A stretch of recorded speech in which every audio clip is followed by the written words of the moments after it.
Buenos días todos, reciban una bienvenida cordial a todos los que nos acompañan aquí con su presencia y también los que nos acompañan por medio de la grabación en internet. Que el Señor les bendiga a cada uno. Esta es la Iglesia Presbiteriana y Reformada Pacto de Gracia en San José, Costa Rica.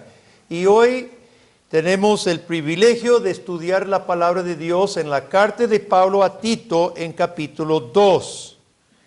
Terminando el capítulo 2, Pablo le dice o le escribe a Tito, Tito 2:11.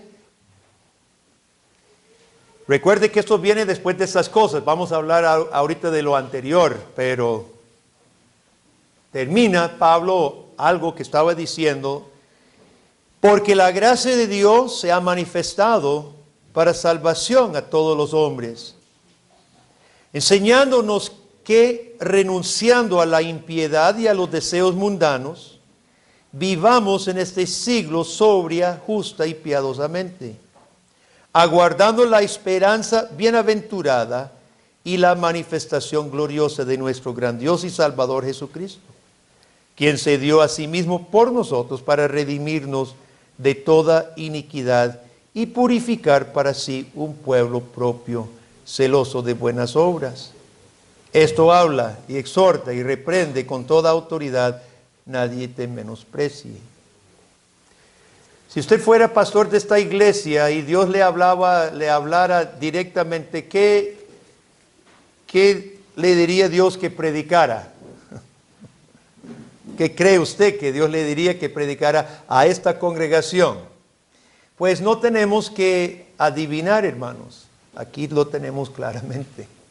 Esto habla, exhorta, reprende, nadie menosprecie nadie te menosprecie.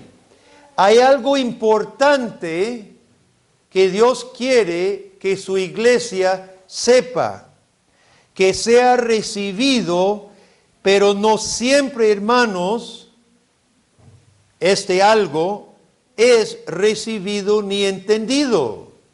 Y por eso Pablo dice, habla, exhorta y reprende, y el tiempo de los verbos que Pablo utiliza da a entender que es algo continuo y constante.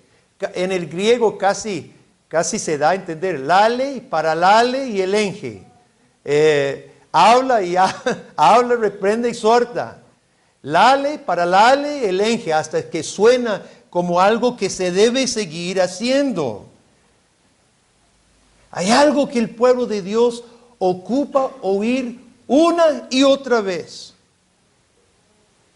El pueblo de Dios ocupa ser exhortado y hasta reprendido en ello, dice Pablo. El pueblo de Dios en algunos momentos querrá rechazar este algo de que habla Pablo. De hecho, muchos han inventado pretextos y hasta teologías enteras. ¿Por qué rechazar? Versículo 12. Renunciando a la impiedad y los deseos mundanos, vivamos en este siglo sobria, justa y piadosamente. Ahorita vamos a mencionar algunas. Por tanto, Pablo dice, nadie te menosprecie. Tito posiblemente era también un pastor joven.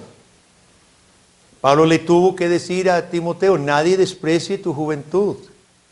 Hermanos, este mensaje que vamos a ver ahorita no depende del que porte el mensaje.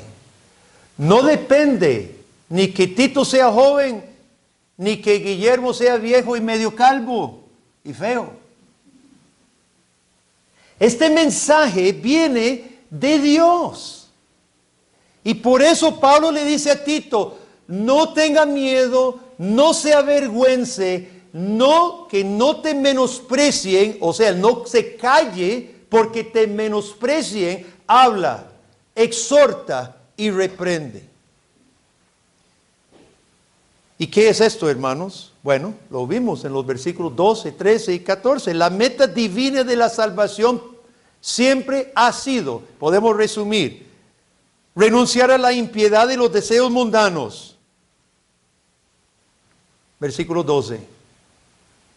Vivir sobria, justa y piadosamente. Versículo 12. Ser purificados de la inmundicia y celosos de buenas obras. Versículo 14. Esa siempre ha sido la meta de Dios en salvar al hombre. Algunas veces nosotros confundimos el medio con la meta. Inclusive hay algunos reformados que pueden caer en ese problema. Dicen, no, pero nosotros no podemos cumplir eso. No, no podemos cumplirlo. Por eso el medio de ser salvo no es renunciar a la inmundicia. Eso no es el medio. Nosotros no podemos por nosotros mismos ganar nuestra justicia por medio de. El medio es Cristo, su obra perfecta en la cruz del Calvario por nosotros, su obediencia perfecta y su justicia imputada al pecador. Ese es el medio. Pero ¿cuál es la meta? Esto. Renunciar a la inmundicia, a la impiedad y los deseos mundanos para que vivamos sobria, justa y piadosamente en este mundo. Y esto es desde el principio, hermanos. ¿Se acuerda cuando Dios llamó a Abraham? Dios está comenzando el plan de salvación formal. Dios ya comienza su plan de un pueblo con Abraham.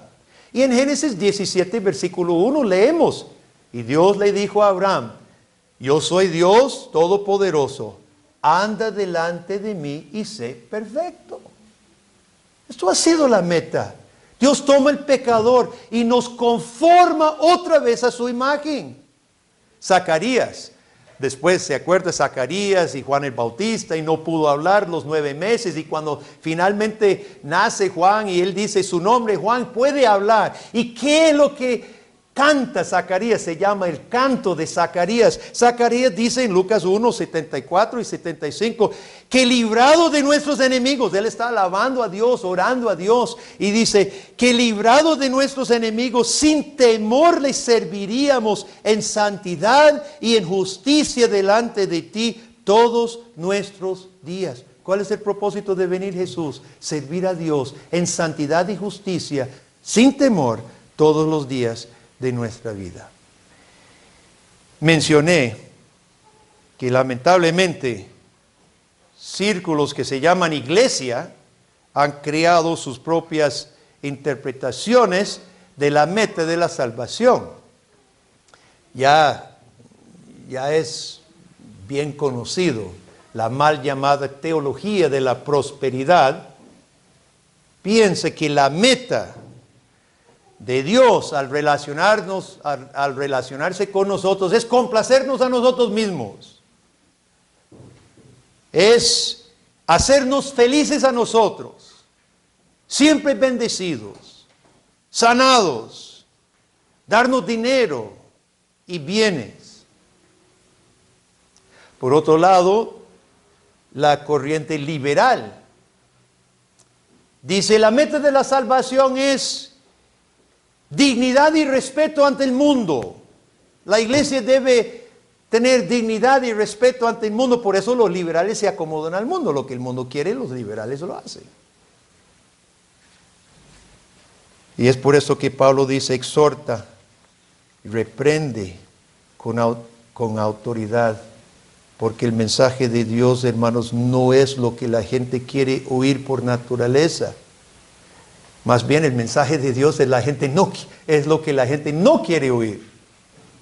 Y por eso Pablo le dice a Tito, nadie te menosprecie, porque cuando nos menosprecian, cuando nos critican, cuando lanzan todos aquellos apodos que nos hacen, ¿qué es lo que pasa? Nos achantamos, nos atemorizamos, nos apagamos. Vamos a ver qué dice Pablo. Dice que la meta de Dios, la salvación de Dios, la gracia de Dios se ha manifestado para que renunciemos a la impiedad y a los deseos mundanos. Pablo está hablando de la muerte del viejo hombre. Dios en Cristo, por el Espíritu Santo, nos ayuda en esto, pero es nuestra acción. William Hendrickson en su comentario dice, nadie llegó nunca al cielo dormido. Nadie llegó al cielo llevado, así acostado. Pablo utiliza el término renunciar. ¿Quién es el que renuncia? No es Dios que renuncia, hermanos. No es Dios que renuncia a la inmundicia. Es el cristiano que renuncia. Y este término, renunciar, es importante. ¿Qué es renunciar? Es dar la espalda, es salir del edificio. Digamos que usted ocupa un puesto en el gobierno. Ojalá haya pronto reformados en lugares importantes de la sociedad costarricense. Sería saludable. Pero supongamos que usted tiene un puesto en el gobierno y usted intenta servir a Dios, pero usted se da cuenta no solamente de corrupción y de robo, sino que todo está montado para proteger esa corrupción. Y después de luchar y después de intentar, usted se da cuenta que no hay forma de componerlo. Y usted de conciencia piensa que tiene que renunciar. Y ese día usted agarra sus cosas en su oficina y usted se va para su casa. Usted renuncia. Ahora, la pregunta es, usted que ha renunciado a su puesto, ¿usted vuelve a la oficina? Ya no vuelve. Usted renunció. Usted que ha renunciado, ¿puede recomendar ese departamento si le preguntan, ¿y ese ministerio en que usted sirvió qué? ¿Está sirviendo el país? ¿Qué va a decir usted? No. Y si llega los medios y le pregunta o lo critica, usted abandonó su puesto, ¿usted qué hace? ¿Se defiende sus motivos o no? Por supuesto que sí. Usted renuncia y se va y se mantiene firme en esa renuncia. Esa es, hermano. Eso es renunciar a la inmundicia y los deseos mundanos. Es interesante, quiero que usted note en versículo 12 que Pablo dice que vivimos en este siglo, pero renunciamos los deseos de este siglo, los deseos mundanos. Ahora, en el Nuevo Testamento, este término, este siglo, ¿qué significa? Es un término casi teológico, ¿verdad? Cuando se habla de este siglo, está hablando del mundo que está bajo el poder del pecado. Este siglo se va a desaparecer. Cristo entró en este siglo, pero en el nuevo siglo va a ser el reino consumado de Jesucristo. Sin embargo, Dios no nos ha sacado de este siglo. Anduvimos en Estados Unidos hace poco con mi esposa en unas zonas donde viven los Amish y menonitas y tienen sus propias comunas, ¿verdad? Con sus carretas, sus caballos, etcétera, etcétera, su traje típico, muy bonito. Pero siento decirle que por más bonito sería vivir en una comuna de todos cristianos, eso no es lo que ha pedido Dios. Dice Pablo que nosotros, véalo en versículo 12, que renunciando a la impiedad de los deseos mundanos, vivamos en este siglo, sobria, justa y piadosamente. Pablo puede decir en 2 de Corintios capítulo 4 que Satanás mismo es el Dios de este siglo. No es que sea un Dios, pero los moradores de este siglo tienen a Satanás mismo por su Dios. Ahora, este siglo sabemos que opera los poderes del mal. En el pecado, las personas que no reconocen el señorío de Cristo, ellos operan bajo el poder del diablo.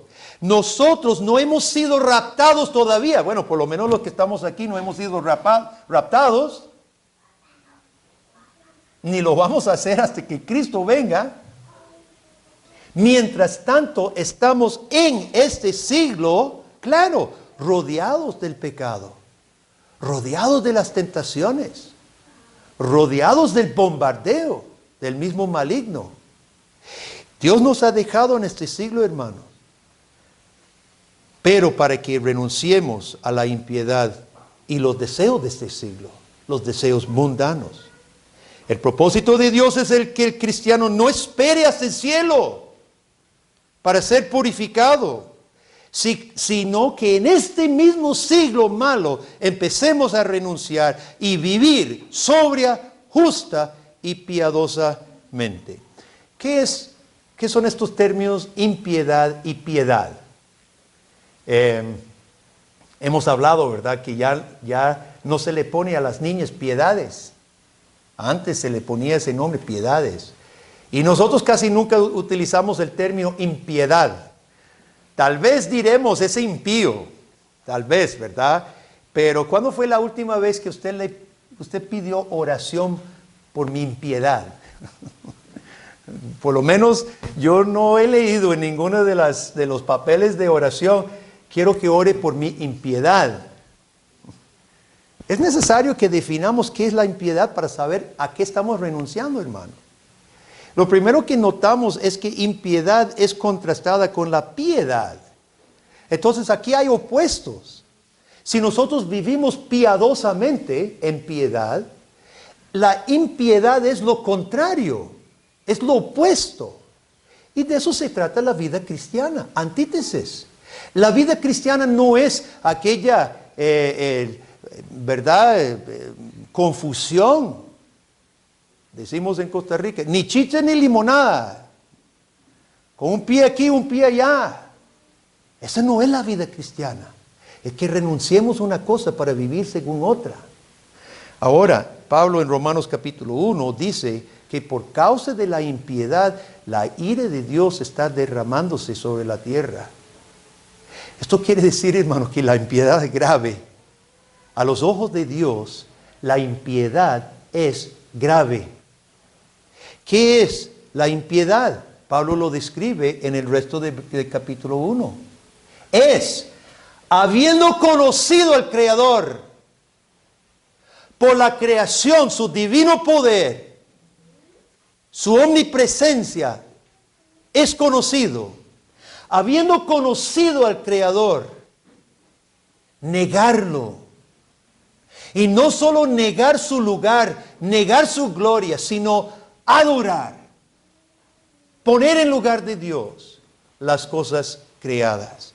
Esa es la esencia de la impiedad, hermanos. Negarle el lugar a Dios como creador, negarle la gloria que Él se merece y dárselo a cualquier criatura. En otras palabras, la impiedad es la idolatría. La impiedad es la idolatría, empezando por nosotros mismos, empezando por el yo. Yo quiero, yo creo, yo voy a hacer, a mí me da la gana, no me da la gana, yo. La impiedad en su esencia es la idolatría. Ahora, si Pablo dice a cristianos, recuerde que Pablo está hablando de los cristianos. Si Pablo le dice a los cristianos que es necesario que nosotros renunciemos a nuestra idolatría, significa, hermanos, que nosotros somos afectados todavía. Significa que el cristiano todavía lucha con la idolatría y la impiedad. Significa que la vida cristiana será un proceso duro, de por vida, de renunciar a algo que nos gustaba, algo que éramos por naturaleza, para llegar a anhelar lo contrario. Por esto leímos al principio del culto Salmo 42, como el siervo brama por las aguas frescas, así mi alma tiene sed de Dios. ¿A cuántos les gustan los dulces? A nadie, ¿verdad? Algunas personas dicen, no, a mí me gusta más lo salado. Bueno, a mí me gusta más lo salado que lo dulce, pero yo veo que se pelean los chocolaticos de Fabiana cuando se cumple años.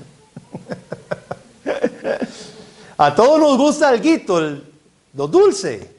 Alguito, de vez en cuando, un confitico, un chocolatico. Pero si a usted le diagnostican un problema de azúcar, por ejemplo, una alergia al azúcar, una condición, un diabetes, algo que usted no debe ingerir dulce, ¿qué tiene que hacer? Renunciar a lo dulce. Pero eso, ¿cómo es? El día que le dieron el diagnóstico, usted dijo, bueno, yo renuncié el dulce y nunca más. No, hermano. Usted amanece mañana y usted ve ese pastel en la mesa que hace Hetza, porque hace unas pastelerías riquísimas, un tres leches, un chocolate. ¿Usted qué tiene que hacer? Renunciar de nuevo. Renunciar de nuevo. Y todos los días renunciamos de nuevo. Esto va a ser una lucha diaria y siempre, y así es con la impiedad. Hablemos de estas idolatrías, hermanos, porque cuando hablamos de la impiedad suena muy fuerte, suena como vicios. Usted sabe que los viciosos, esos son impíos, posiblemente podríamos decir, sí, los viciosos practiquen la impiedad. Pero ¿qué porcentaje son los viciosos en una sociedad? Pocas personas. Usted sabe que las impiedades de la mayoría, hermanos, son impiedades aceptables. Son idolatrías aceptables. Dice el dicho, en tierra de ciegos el tuerto es rey. Y muchas veces los cristianos pensamos, bueno, como no somos tan ciegos y tan malos como aquellos, el borracho en el caño, entonces yo estoy bien. Pero hermanos, la mayoría de las impiedades y las idolatrías son cosas aceptadas por toda la sociedad. Y aquí me refiero a los versículos anteriores al pasaje que leímos. Pablo ya ha hablado de las impiedades aceptables. Por ejemplo, en versículo 2 de capítulo 2, ¿cuáles son las idolatrías de los ancianos, los hombres ancianos? Pablo lo toca. Que los ancianos sean sobrios, serios, prudentes, sanos en la fe, en el amor y en la paciencia. ¿Qué puede ser una tentación para los hombres ancianos? No, yo ya viví mi vida, yo ya trabajé, yo ya levanté mi familia, ahora voy a dedicarme a hacer lo que me da la gana, no sé qué. Y se vuelven poco serios, ya no prudentes, flojos en el amor y la paciencia. Pero eso es una idolatría aceptada. Dice Pablo, no, usted todavía tiene trabajo. Usted porque llegó a ser viejo, no es que no tenga trabajo. Hay cosas todavía, renunciando a la impiedad, por la gracia de Dios, celoso de buenas obras. Las ancianas, versículo 3, las ancianas asimismo sean reverentes en su porte, no calumniadoras, no esclavas del vino, maestras del bien. ¿Qué es la tentación para una señora de edad más avanzada? Yo ya sufrí mucho, yo ya crié hijos, ahora yo voy a tomar café con mis amigas y ahí nos comemos a todo el mundo, nos comemos a los maridos y al vecino y a los hijos y a todos los que nos caen mal. Esas son cosas aceptables porque se practican. Y Pablo dice, no señora, no hermana, reverente, no calumniadora, más bien usted tiene trabajo todavía, maestra en la iglesia. A las esposas, versículo 4, maestras del bien, las ancianas enseñando a las más jóvenes, que enseñan a las mujeres jóvenes a amar a sus maridos y a sus hijos. A ser prudentes, castas, cuidadosas de su casa, buenas, sujetas a su marido, para que la palabra de Dios no sea blasfemada. Es curioso que muchas veces nosotros pensamos que es el feminismo recién, que afectó a la mujer para que despreciara el propósito para el cual Dios la creó. Ayuda idónea para su marido y madre. Pero eso no es nada nuevo, hermanas. Es una idolatría aceptada. Ser feminista es una idolatría aceptada. Pero es parte de la inmundicia y la impiedad que ustedes deben renunciar. Vea lo que Pablo dice. Los jóvenes, asimismo los jóvenes, a que sean prudentes, presentándote tú en todo como ejemplo de buenas obras, enseñanza, mostrando integridad, seriedad. ¿Qué es el bombardeo hacia los jóvenes? Hazlo. Hazlo. El relajo, la fiesta, hazlo. El desenfreno. No. Eso es una idolatría, una impiedad aceptada del joven. Dice Pablo, no señores, prudentes.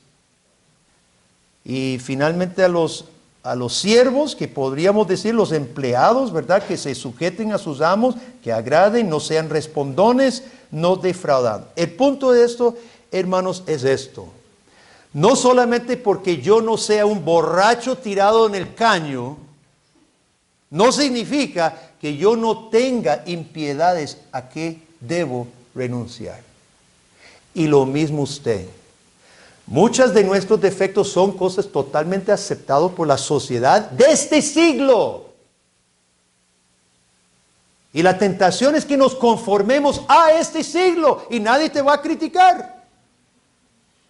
Nadie te va a criticar en el mundo. Pero tenemos un problema, versículo 11, la gracia de Dios nos enseña otra cosa. La gracia de Dios nos enseña otra cosa. A renunciar, a renunciar.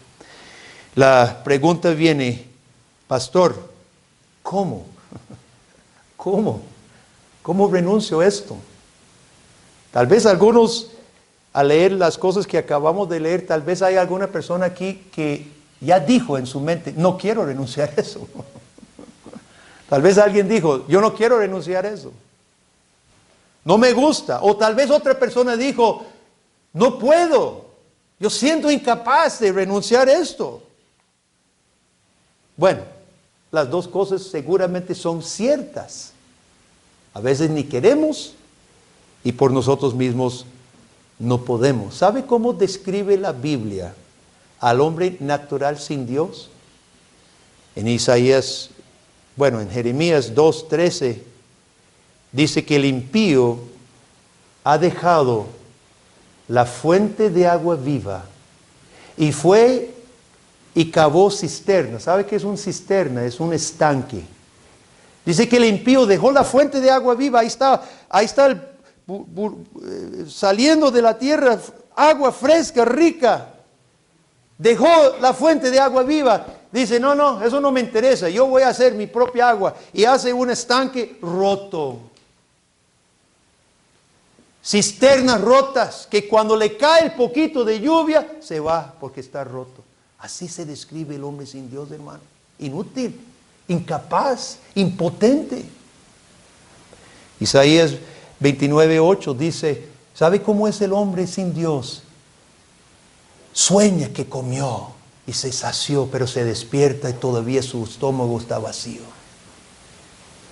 Sueña que bebió, pero cuando se despierta está sediento todavía.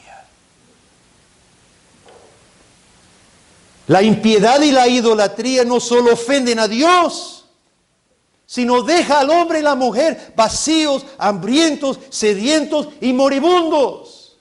Pero oiga, ¿qué es lo que oímos? Una voz. Venid a mí, todos los que estáis trabajados y cargados, y yo os haré descansar. Llevad mi yugo sobre vosotros y aprended de mí, que soy manso y humilde de corazón, y hallaréis descanso para vuestras almas. Porque mi yugo es fácil y ligera mi carga. Es Cristo llamando. La voz es la voz de la gracia de Dios, que Pablo dice, la gracia nos enseña. Si por nosotros mismos no podemos, por nosotros mismos no queremos, pero Cristo dice, venid a mí. La gracia de Dios no solo se ha manifestado, sino nos enseña, hermano.